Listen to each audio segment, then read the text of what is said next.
என்ன சவுண்டு? ஏதோ டயர் கீர் வெடிச்சிருச்சா? டயர்லாம் ஒன்றும் வெடிக்கல, டேங்க் வெடிச்சிருச்சு. இது பெட்ரோல் டேங்கா? പെട്രോൾ ടാങ്ക് இல்லையா, യൂറിൻ ടാങ്ക്.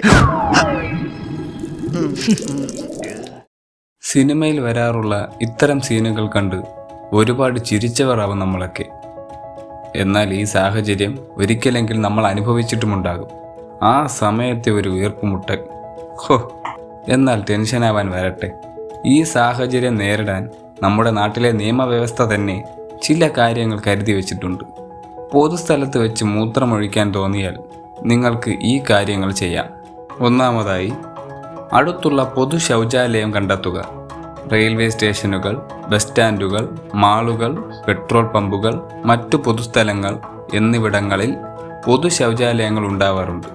നിങ്ങളുടെ അടുത്തുള്ള പൊതു ശൗചാലയങ്ങൾ കണ്ടെത്താൻ ഗൂഗിൾ മാപ്പ് പോലുള്ള മൊബൈൽ ആപ്പുകൾ ഉപയോഗിക്കാം. ആവശ്യമെങ്കിൽ പണം നൽകുക. ചില പൊതു ശൗചാലയങ്ങൾ ഉപയോഗിക്കുന്നതിന് ചെറിയ തുക നൽകേണ്ടി വരും. ശൗചാലയം ഉപയോഗിച്ചതിന് ശേഷം കൈകൾ നന്നായി സോപ്പും വെള്ളവും ഉപയോഗിച്ച് കഴുകാൻ മറക്കരുത്. മറ്റ് മാർഗങ്ങൾ, പൊതു ശൗചാലയങ്ങൾ കണ്ടെത്താൻ കഴിയുന്നില്ലെങ്കിൽ ഹോട്ടലുകൾ, റെസ്റ്റോറൻറ്റുകൾ, കടകൾ എന്നിവിടങ്ങളിലെ ശൗചാലയങ്ങൾ ഉപയോഗിക്കാവുന്നതാണ്.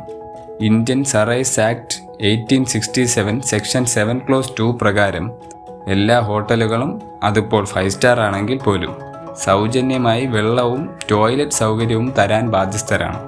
അത്യാവശ്യ ഘട്ടങ്ങളിൽ മാത്രം ആളൊഴിഞ്ഞ സ്ഥലങ്ങൾ ഉപയോഗിക്കുക.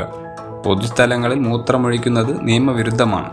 അതിനാൽ പൊതു ശൗചാലയങ്ങൾ തന്നെ പരമാവധി ഉപയോഗിക്കുക.